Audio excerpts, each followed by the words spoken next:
Η καλύτερη περίοδος για μοτοβόλτες, προσωπική μου άποψη, είναι αυτή του χειμώνα, για ευνόητους λόγους. Πρώτο και κύριον, αντικρίζετε τα βουνά χιονισμένα και δεν ζεσταίνεστε και δεν έχει και την ασφυκτική κίνηση που το καλοκαίρι, όπως και να το κάνουμε, επειδή είναι ωραίο περασματάκι, θα υπάρχουν και αυτοκινητάκια. Υπάρχουν όμως και άλλοι μοτοσυκλετιστές, για να μην νιώθετε μοναξιά. Από δεξιά, αυτή τη στιγμή, καθώς κατηφορίζουμε προς τα ελληνικά σύνορα, έχουμε το ποτάμι, το οποίο είναι φουσκωμένο με νερά. Έχει πόσες μέρες που βρέχει και στην Ελλάδα αλλά και στην Αλβανία.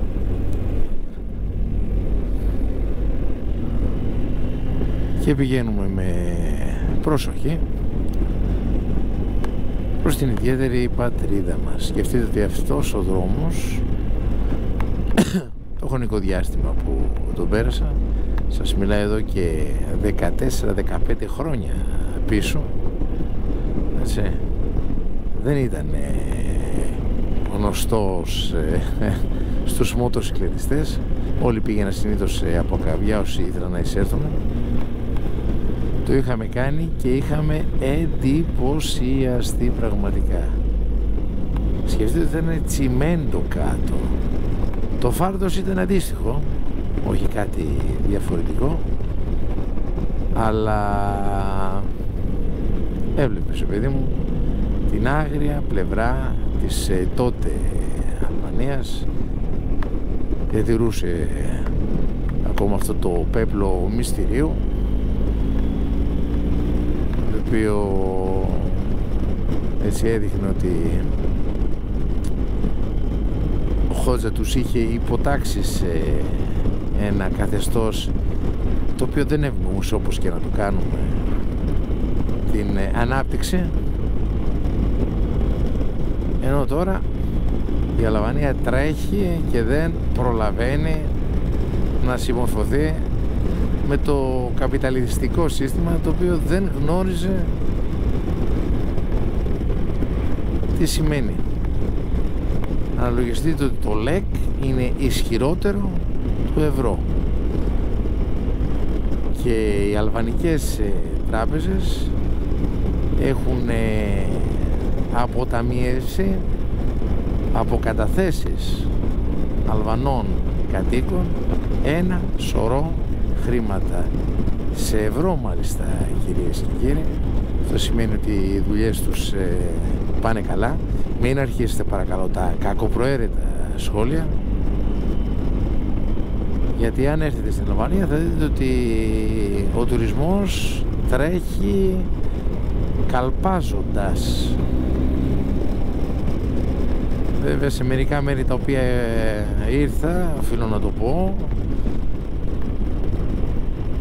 απογοητεύτηκα. Δηλαδή εκεί που παρήχαν αλφα ποιότητα παλιά, με απογοήτευσαν προσφέροντας μου φαγητό συγκεκριμένα, το οποίο δεν τρώγονταν και η τιμή ξεπέρναγε τα 20 ευρώ.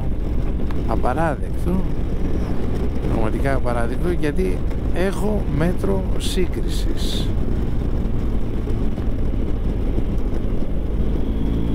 Τέλος πάντων, δεν σημαίνει εννοείται παντού αυτό, γιατί αν θέλουν εδώ στην Αλβανία να διατηρήσουν ψηλά τον τουριστικό πύχη και να παραμείνει μία από τις βαλκανικές χώρες με τα μεγαλύτερα ποσοστά τουριστικής ανάπτυξης, θα πρέπει να συνεχίσουν να προσφέρουν αυτό το Made in Albania, να το θέσω έτσι, το οποίο αρχίζει, σύμφωνα με τα λεγόμενα Αλβανών, από τη στιγμή που εισάγουν προϊόντα, να μην είναι τόσο Made in Albania. Η γεωργία φθήνει, δεν έχουν άτομα για τα γεωργικά χέρια και έχουν σταματήσει να παράγουν, και από την άλλη η ζήτηση προϊόντων για τις τουριστικές ανάγκες είναι πάρα πολύ μεγάλες. Ευτυχώς που το ΛΕΚ είναι ισχυρότερο αυτή τη στιγμή του ευρώ και μπορούν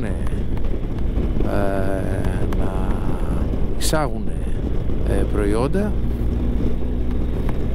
αλλά από την άλλη μην χάσουν όλο το folklore στοιχείο και στην προσπάθειά τους να δημιουργήσουν ευνοϊκότερες συνθήκες για τους Ευρωπαίους οι οποίοι έρχονται με μεγάλη λαχτάρα εδώ να βιώσουν τον τουρισμό της Αλβανίας, και βασικά αυτό που λέω την αρχή, το Made in Albania, δούνε ότι δεν είναι αυτό που περιμένανε και απογοητευτούν και δημιουργηθεί έτσι μια αρνητική τάση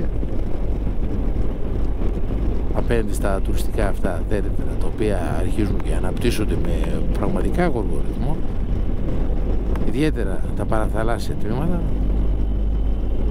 Κάτι αντίστοιχο βέβαια συμβαίνει και στις Αλβανικές Άλπεις, τις οποίες επισκέφτηκα πριν από μερικούς μήνες και ξεπλάγει από το ρυθμό ανάπτυξης. Τώρα εδώ βρισκόμαστε στο νοτιοανατολικό κομμάτι, το οποίο ακόμα διατηρεί μια ουδέτερη στάση.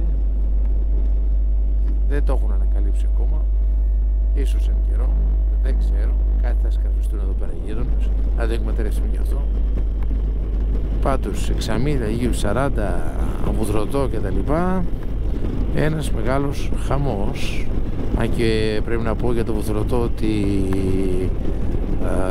δεν ξέρω αν θα είναι ακόμα αναγνωρισμένος μνημείο UNESCO, γιατί καταπατούν εκεί τα εδάφη για να χτίσουν εντός των αρχαιολογικών χώρων. Υπάρχουν κάποιοι όροι, τους οποίους δεν ξέρω αν τους τηρεί ακόμα εδώ η Αλβανία.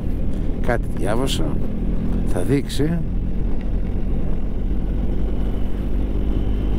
Τα 6 μίλια έχουν χτυπήσει κόκκινο όσον αφορά τον τουρισμό, με εξαπλώσεις οι οποίες πληρώνονται αδρά, εστιατόρια high lux, ξενοδοχεία επίσης. Άγιοι 40, όπως είδατε και εσείς, χειμώνας είναι, χτίζονται και αυτοί έτσι ώστε να προλάβουν τους τουρίστες, τους καλοκαιρινούς, οι οποίοι θα έρθουν σαν τα κοράκια. Αλλά από την άλλη πρέπει να προσφέρουν και κάτι το μοναδικό, και εννοείται ότι οι τιμές στις οποίες γίνεται αυτή η προσφορά πρέπει να είναι καλή και μοναδική.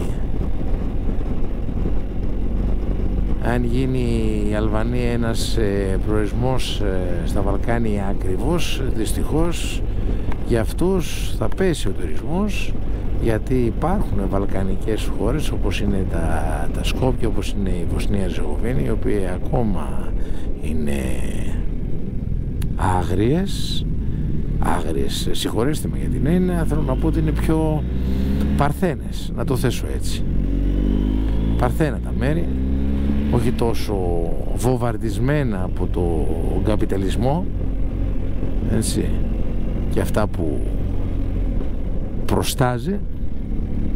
Δεν είμαι κατά του καπιταλισμού, αλλά ως τουρίστας δεν θέλω να βλέπω τα ίδια και τα ίδια.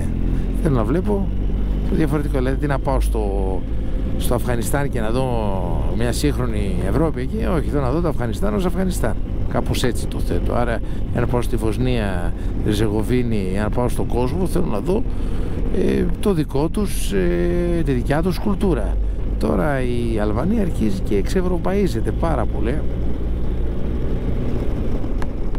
Καλό για αυτούς, κακό για μας τους μηχανόβιους θα έλεγα.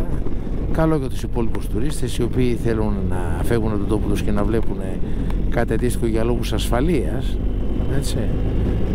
Πάντως εδώ οι επαγγελματίες οι Αλβανοί είναι αρκετά φιλόξενοι, δεν έχετε να ανησυχήσετε για τίποτα πραγματικά, και φιλόξενοι είναι και καθαροί είναι, πριν ορισμένων εξαιρέσεων που εντάξει χάσανε ορισμένα μαγαζιά την εκπληκτική ποιότητα που είχαν, αλλά οι τιμές δυστυχώς ψηλά,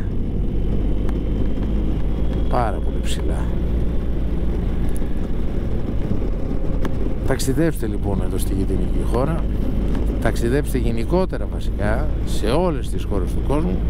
Για εμάς τους Έλληνες είναι πολύ εύκολο να προσεγγίσουμε μοτοσυκλετιστικά και όχι μόνο τα Βαλκάνια, Βουλγαρία, Σκόπια, Αλβανία, να πάμε ακόμα πιο βόρεια, Σερβία, Ρουμανία, έτσι, να πάτε Κροατία, που δεν είναι πια βαλκανικές χώρες προς Θεού, και μην πεις τους Σλοβαίνους Βαλκάνιους, θα σε φάνε ζωντανό. Στο λέω εκ πείρας, το είχα πάθει, δεν είχα πάει στο Bled, το οποίο είναι φανταστικό, και μόλις είπε ότι είμαστε όλοι Βαλκάνοι, αγριέψαν οι γερμανόφιλοι, οι γερμανοτραφείς Σλοβαίνοι. Εδώ που τα λέμε δίκιο έχουμε. Αλλά τέλος πάντων, ταξιδέψτε όσο μπορείτε, πάρτε τη μοτοσυκλέτα σας, κάντε τους κύκλους σας, βγάλτε αυτές τις ρατσιστικές παροπίδες, θα σας ευνοήσουν και ψυχικά, πιστέψτε με. Δείτε κάτι το διαφορετικό, μη φοβάστε βασικά, μη φοβάστε. Και τώρα απολαύστε αυτή την πολύ ωραία διάδρομουλα. Πάμε.